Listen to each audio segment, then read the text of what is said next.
It's time to once again go behind enemy lines and get some more juicy deets on this Jets Giants thing. And we do that coming up right now. Let's roll the footage.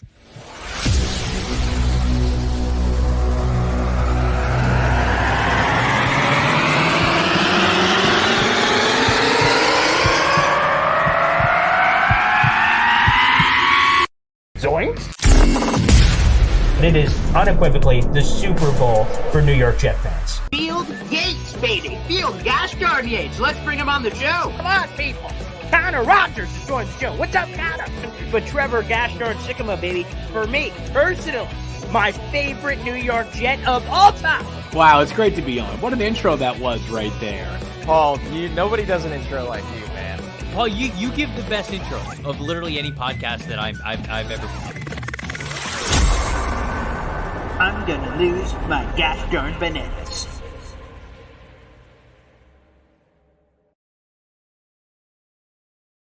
Good morning, everybody. My name is Paul Eston Jr., a.k.a. Boy Green. I'm the New York Jets digital reporter for Heavy.com, and this is Boy Green Daily, a daily New York Jets video show. It's also available in the audio-only form by simply searching for Boy Green Daily. And let's bring in our special guest. He's joined me 1,000 times on my radio show here in Syracuse, but it's time to get the video element going. And why have we not done this sooner? This handsome slice of Giants jumping in here. It's John Goshdarn Schmelk, who's a do-it-all man for the New York Giants. Good morning, John. What's up, man? How are you? You know what? After watching the intro, your intro was good. Okay.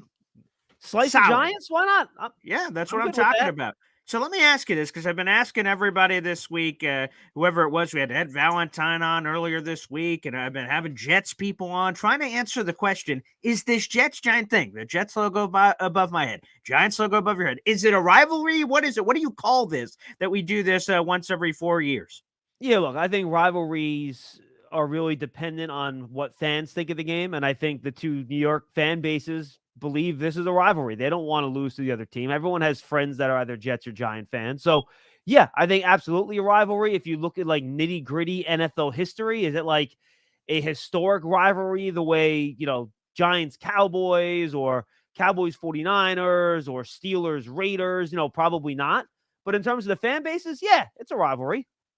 Yeah, and by the way, so obviously they play once every 4 years. By the way, just to remind you, the Giants haven't beaten the Jets since 2011, but you would immediately turn around and tell me details about the 2011 game that I don't want to hear, John. I don't want to hear. I just heard Bob Papa had Brandon Jacobs back in, calling the Jets soft, and man, I really enjoyed smacking them around. That hurt. The Victor Cruz touchdown, yeah. That if I ever question whether it's a rivalry, I go back to that game and go, son of a...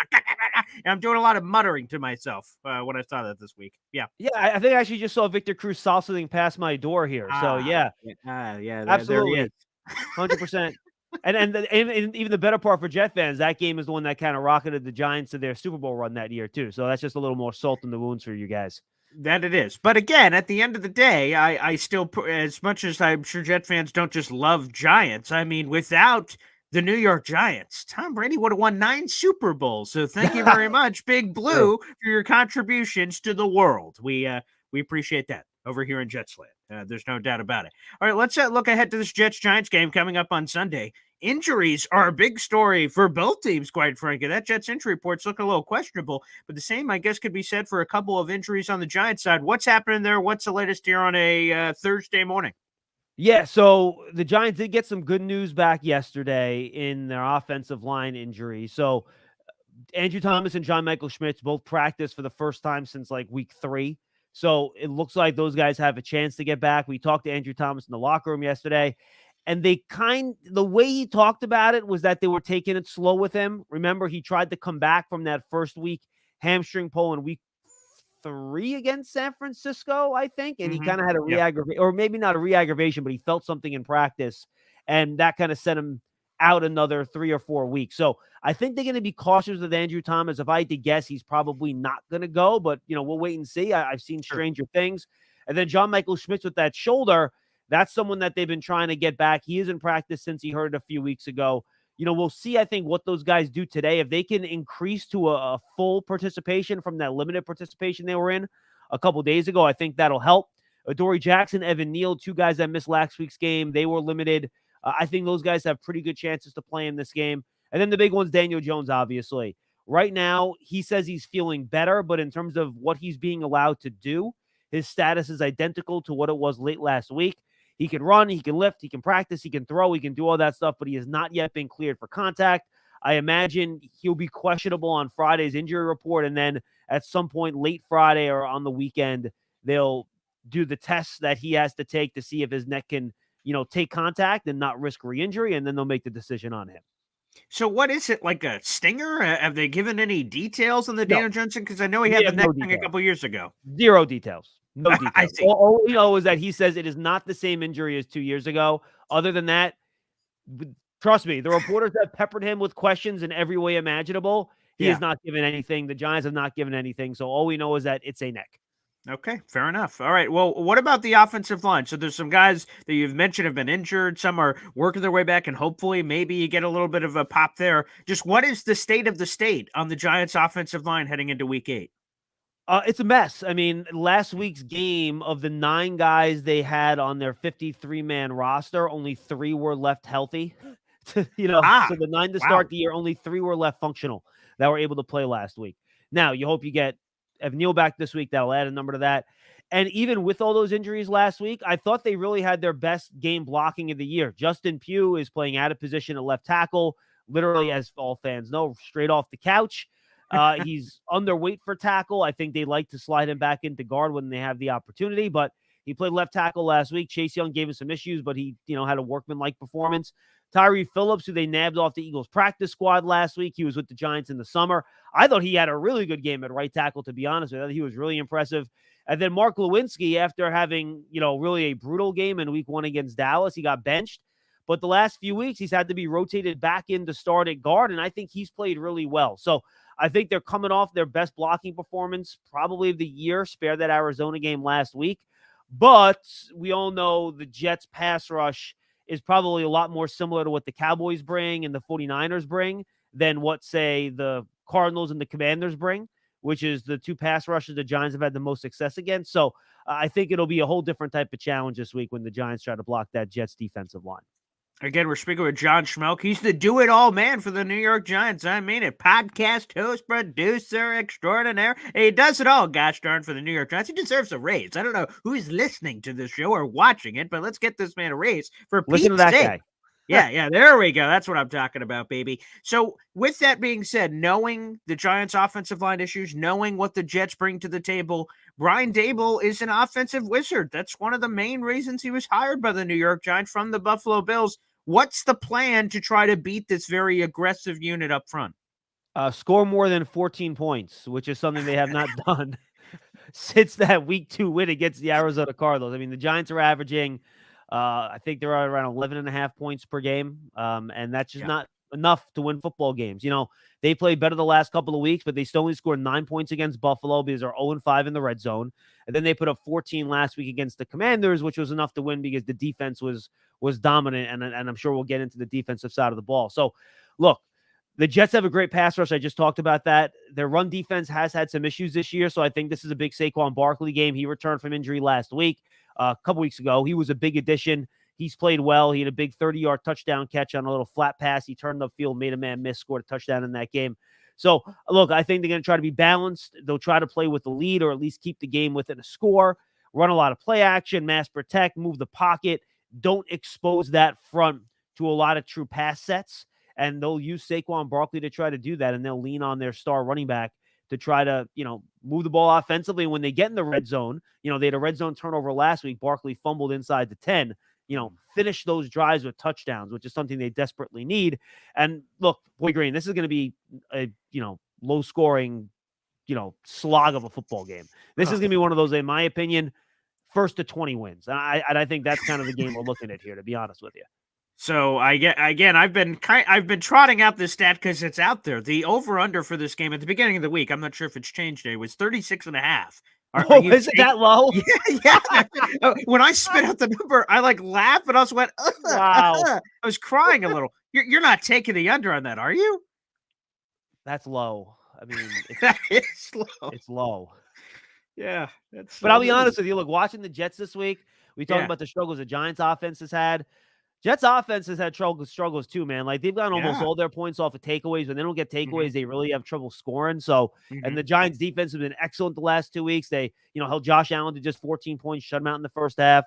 Held Washington only about 50 yards or off the offense or so in the first half last week, only 7 points. So I could see this being, Giants and Washington combined for 18 punts last week. I don't know if Wow. it's going to be quite that bad, but I think we could be in the neighborhood.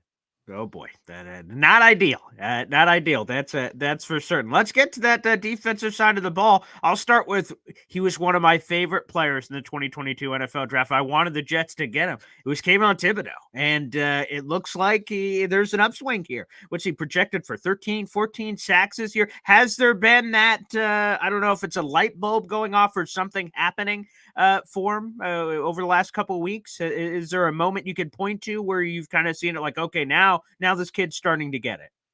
He started to come on a little bit, and he's starting to win in different ways. Coming out, he's a guy that if he was going to win, he'd win just outside with speed a lot. And he hasn't done that a ton this year, but he's figured out a way to win with some quick inside moves. He had 2 sacks for Seattle, which were legit wins inside. He had a good bull rush against, I believe it was the Dolphins, where he kind of pushed the guy off of him, got inside of him, got in there for a sack. And then he had 2 sacks last week where the interior rush and Dexter Lawrence was absolutely dominant that game. He took over that game. He's the reason the Giants won. And he kind of pushed the pocket back and pushed Sam Howell into Kayvon Thibodeau. So, yeah, he's played better. I still think, maybe getting in there a little bit more consistently. You look at his pressure numbers. You probably want some more pressures, but he certainly had the sacks. He's at 5.5. So, yeah, I think he's played better. But Dexter Lawrence continues to be the difference maker on that line. He's the best player on the defense. With Andrew Thomas out, probably the best player on the roster. He just constantly gets pressure. You cannot block him one-on-one. He abused his former teammate Nick Gates last week, and he's just a very, very good football player. Yeah, I don't remember what the number is. We said it earlier this week. The Giants had 5 or 6 sacks heading into that game, and then had 5 or 6 sacks in the game in general in that Washington game. Is it Washington is so horrible, or again, same sort of thing? Either something clicked, or Winks blitzing, or something just caught him off guard. I think it's a combination of both. I mean, Washington is on track to give up the most sacks, I think, in NFL history right now, or at least they're close. I think the record is the 87 Eagles with like 104. And I think Washington is kind of close on that pace. I haven't redone their pace since the game last week, but given the fact that, the Giants did, rack up 5-6 sacks in that game, I think they're probably close to being on that pace. Sam Howell holds the ball. When I rewatched the game, I thought Eric Bieniemy did a really bad job of, creating short outlets for Howell to get rid of the ball when the pressure was there, which I was surprised to see, given, I think he's done a pretty good job coordinating that offense. But yeah, look, that's if the Giants defense is going to play well, that's where it's going to play well. They started 3 young cornerbacks last week. Adoree Jackson was hurt. So you had 2 rookies, Deonte Banks and Trey Hawkins, Cordell Flott, a third-year guy in the slot. And they did a nice job because the front was able to dominate. That's where the Giants have their high draft picks. That's where they have a lot of their resources. We haven't mentioned Leonard Williams yet. That's where they're going to have to win if they want their defense to play well. All right. How are our 2 former Jets doing? Jason Pinnock, who you stole out of our grocery bag, and then the Leonard Williams trade a couple of years ago. How are those cats doing? Yeah, Pinnock's done a nice job. He's really good around the line of scrimmage. He's an excellent blitzer. Wink loves using him as a blitzer. He's made a couple plays in coverage. He's been a good complement to Xavier McKinney, who's more of your deep center fielder, safety type guy. So he's kind of been your box guy. He does a nice job finding angles, blitzing, getting to the quarterback. And Leonard Williams has had a nice year. He hasn't had that sack production, which I know Jet fans are familiar with that statement. Oh, Leonard Williams is playing well. He just doesn't have the sack production. It was kind of the pressure though. Pressure, exactly. Yeah. It was kind of the theme of his early career, but I think he's played well. I think you're seeing maybe the age creep up a little bit with him, where he's not quite as effective as he was a couple years ago, but it's still earlier in the year. And he got a sack last week, and he's in the backfield consistently. I think he's played well, even though the sacks haven't shown up. I think Leonard Williams is still a good player. And him with Dexter Lawrence is one of the, if not the best, one of the best defensive tackle combinations in the league. And is that the key to really everything, that pocket penetration up the middle and forcing quarterbacks to kind of walk themselves almost into some of those weak blitzes? Yeah, 100%. And I think they did a good job last week too. Washington didn't know how to pick up some of those blitzes. There were a lot of free runners. They'll try to do the same thing to the Jets this week. I know you guys have had a bunch of different players move in and out of that offensive line too, with the Elijah Vera Tucker injuries, Brown, all those guys. So and Tippmann's probably not going to play again. So you're trying to figure out the offensive line. So Wink does the old stand everybody up, who's coming, who's not, who's dropping, who's coming. And that's what they'll try to do. And by doing that, he sets up one-on-ones with Dexter Lawrence inside against centers and guards. And that's when he becomes really difficult to block. Let me ask you on the other side, of course, the benefit is getting those mano-a-mano matchups. But on the outside, doesn't that normally man up certain guys? So maybe if Garrett Wilson breaks a tackle or a Breece Hall breaks a tackle, there's just nobody left. Is that obviously what the Jets could be hoping on their side with some of that aggressiveness from Wink? Yeah, and I think we saw that against the Dolphins a few weeks ago when the Dolphins had 3 plays of 60 yards or more, right? So that's the takeaway. Last year, the Giants did a really good job of, staying on top of receivers. And when I mean on top, I mean physically, like on top of them in coverage, between them and the end zone. They didn't let players get behind them, and they tackled well. They haven't been as consistent doing that this year, which is why they've given up some more big plays. We saw Terry McLaurin last week in one-on-one coverage with Deonte Banks catch 2 30-plus yard passes down the field for long grabs. So, yes, looking at the Jets receiver core, and, Boy Green, correct me if I'm wrong, the only guy I'm really worried about in that regard is probably Garrett Wilson. That's correct. Alan Lazard, more of a possession guy to me. So, that's the guy I would worry about. I imagine, depending if Adoree Jackson plays, that could be Deonte Banks on him, and I think that'd be a fun matchup. Banks is one of those really physical guys. He tries to beat you up at the line. Sometimes he'll try to beat you up further down the field than the rules allow you to, and he gets called for some penalties, but he's really fast too. So that could be a fun matchup between, I think, a good young corner in Banks and obviously one of the better young receivers in the league in Wilson. Yeah, the Jets' gaps are pretty massive. There's Garrett Wilson. There's a massive gap, Alan Lazard. And then the next receiver, from a statistical perspective, is Randall Cobb with 3 catches for 20 yards this year. That's how bad it is. Wait, he only has 3 catches for 20 yards? And that is the 3rd leading wide receiver on the New York Jets this season. So, and he's played 49% of the snaps. So it's been not ideal in Jets land, as Jet fans have been complaining about that with some form of regularity from that perspective, which leads me, I guess. Elijah Moore, I guess, huh? Yeah, that's right. I'm waiting for the tweets. Those, I'm sure those are coming. On the Giants side, who is the Giants' number 1 wide receiver? Darren Waller? I love that. I love that answer. Look, he is their number 1 receiver. I know you're asking wide receiver, but I'll keep the question. He is their top target over the middle of the field.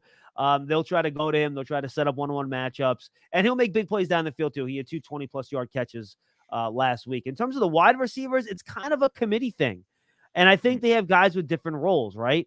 Jaylen Hyatt and I'm not saying he's as good as this player, but he plays that Deshaun Jackson role where he's your vertical threat, where you try to get him one-on-one. He has the speed to get behind the defense, get him down the field. He's not going to have, 8 or 9 targets, but of his 4 or 5 targets, 3 will be 30 yards down the field, So that's the Jaylen Hyatt role. Wan'Dale Robinson is your kind of space eater, slot, catch short passes, run after catch. Isolate him on choice routes in the middle of the field, find open space in the zone, beat guys one-on-one with his quickness.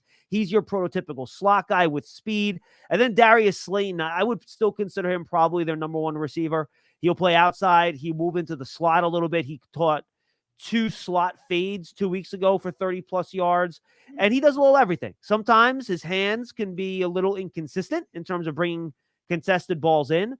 But overall, he's a solid player. He's got speed to get over the top, and he'll catch some balls in the intermediate area as well. You brought up Jaylen Hyatt. That's the guy who, toasted sauce in the preseason game? Is that what I'm hearing from Giant fans all this week? I think toast might be a little strong. He had a double move, and he did get behind him a little bit, but I think toast is probably a little bit strong. Yeah, Giant fans have been saying they're warning Jet fans that he's coming. He's coming for sauce. I went, oh, okay. I'm looking forward to that one coming up. But also on Darren Waller being the number 1 receiver, I mean, literally by the production. The thing that interests me, though, is like, wow, with the talk in the offseason about being almost uncoverable in practice, I was expecting, and maybe this is unfair, more from Darren Waller, even more insane production. Like, it's been fine, but I thought it was going to be even higher. Is that the same thing you guys are saying? And by the way, Hyatt was asked about Sauce Gardner in the locker room Yeah? yesterday, and he was effusive in his praise for Hyatt, and he was downplaying the preseason thing too. So he hasn't been all over that. Look, Yeah. I think the reason Waller's production hasn't been what you wanted it to be is not his fault. I think it's the nature of the offense, right? When your offense has trouble staying on the field and it's just not that productive, it's hard for one guy to really just go bonkers. I still think he's 5th in tight end receiving yards this year, which, it's not bad. 5th most receiving yards for tight ends. So he's been fine, but I think you had some of those games earlier in the year when, quite frankly, and I know this is strong, but it's accurate, the offense could not function. When Daniel Jones is getting sacked 11 times in a game against the Seattle Seahawks and Saquon Barkley's not on the field for 3 games, your offense is not functioning. I mean, they scored 3 points against Seattle. They scored their first half offensive touchdown of the year in week 7. Week 7? Oh, my. This week, yes. They had not scored an offensive touchdown in the first half until the Commanders game. That's how poor the offense had been this year. So that, I think, has more to do with Waller's, lack of over-the-top production than anything he was doing wrong. And plus, I mean, obviously we've been dancing around it, but the musical chairs at quarterback, we have no idea who the heck is going to be starting for the Giants. So that can't be easy either. Let me just put it this way, as we have a couple more here before we wrap up. Like, on one hand, Tyrod Taylor may not have the ceiling of Daniel Jones, but he's a guy that historically doesn't really turn the ball over. He's got 2 touchdown passes, no picks this year. So maybe in a game like this against the Jets, which is expected to be this defensive slugfest, 1 turnover could certainly flip the game and maybe even decide it. Is he the right guy for the job? I know you guys paid him $160 million and some odd for Daniel Jones, but maybe this particular, hey Daniel, why don't you rest up, ice up, son, another week? We'll see you. We'll see in the future because Tyrod might be the right guy. I don't know. Hey, look, Tyrod's played well, and I think you're right. By the way, I think this is a what team wins the takeaway battle probably wins this game, especially given how the Jets have just, I think they're 3rd in the league in takeaways, right? They 8 interceptions. It's a wild number. I mean, they've done a great job with that. And for the Giants, they've done better the last few weeks. I believe they're +4 over the last 3 games in terms of takeaways. So it's been a big reason that they've played better the last couple of weeks. But, Tyrod's played well. I think it's hard to take credit away from him. He's thrown 1 pass that could have been picked, the deep one to Hyatt last week, where the safety almost had it. Hyatt did a good job of kind of knocking it out of his hands. But he has protected the ball well. He's elusive in the pocket. He's able to escape some pass rush. And he's thrown some nice deep passes down the field. And he's gotten the ball out quick. And I think if Daniel's ready to play, he will play. And I think he should play. He's their quarterback. Brian Daboll has stated that again and again and again. And again, I think people that want to bail on him and they're not understanding the fact that he had to try to do this stuff with that offensive line getting shellacked and without Saquon Barkley, that combination is really a tough thing for any quarterback to handle. Tyrod's had Saquon for both his games, and the line has blocked better since he's been the quarterback. But if Tyrod has to play, they'll have confidence in him. He's played well the last 2 weeks, and he has protected the football to your point. So I don't think the Giants would hesitate if they don't think Daniel Jones is ready to just go with Tyrod another week, because he's done a nice job the last 2 weeks. How much juice does he have left in the legs? Because the Jets on tape have been hurt by running quarterback. Mahomes hurts.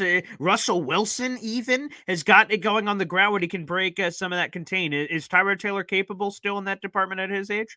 Absolutely. He has good burst. He has good quickness side to side. I think Daniel probably has more straight ahead speed. Like if they get in a foot race straight ahead, I think Jones will outrun him there. In terms of elusiveness and side to side and, that quick burst through the pocket, get upfield, gain 12 yards and slide, he's absolutely capable of that.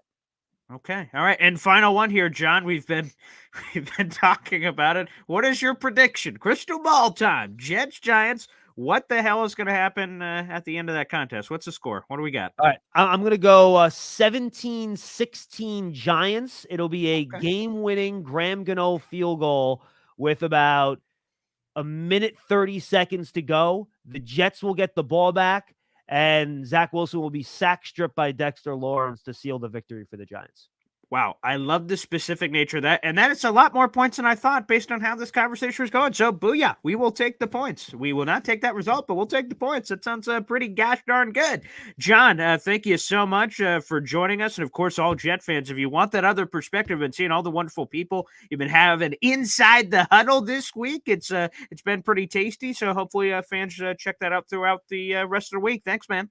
Nah, appreciate it, Boy Green. Yeah, check out Giants Huddle Podcast and Big Blue Kickoff Live. If you want Giant stuff, best place to go. All right. Thanks, everybody, for tuning in. We'll see you tomorrow morning at 7:30. Take care.